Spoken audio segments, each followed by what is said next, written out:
একজন কীর্তিমানকে ছোট করা মানে নিজের অতীতকে অস্বীকার করা। রাজনৈতিক কারণে যদি একজন খেলোয়াড়কে দলে না নেওয়া হয় সেটা নিয়েও মানুষের প্রশ্ন থাকে, কিন্তু তবুও মানা যায় দল নির্বাচন বোর্ডের ব্যাপার। কিন্তু একজন কিংবদন্তির নামে প্লেকার্ড নিয়ে মাঠে ঢোকা যাবে না এমন নিষেধাজ্ঞা, এটা কোনোভাবেই গ্রহণযোগ্য নয়। সাকিব আল হাসান কেবল একজন ক্রিকেটার নন, তিনি এই দেশের গর্ব। মাঠে তার অর্জন, পরিসংখ্যান ও নেতৃত্ব সবই বাংলাদেশের ক্রিকেট ইতিহাসের সবচেয়ে উজ্জ্বল অধ্যায়। দর্শকরা তাকে ভালোবাসে, সম্মান করে। সেই ভালোবাসার বহিঃপ্রকাশ যদি একটি প্লেকার্ড হয়, তাহলে তাতে সমস্যা কোথায়? ওয়ালটন এখন দেশের সীমানা পেরিয়ে পৌঁছে গিয়েছে 50টিরও বেশি দেশে। ওয়ালটন, ঘরে ঘরে, বিশ্বজুড়ে। ক্রিকেট বোর্ডের প্রতি বিনীত অনুরোধ, দয়া করে ব্যক্তিগত মতাদর্শের কারণে জাতির নায়কদের অসম্মান করবেন না।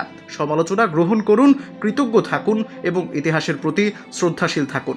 সাকিব একজন প্লেয়ার নয়, তিনি একটি অধ্যায়। অধ্যায়ের পৃষ্ঠা ছেড়ে ফেলা যায় না, তাতে ইতিহাস বদলায় না।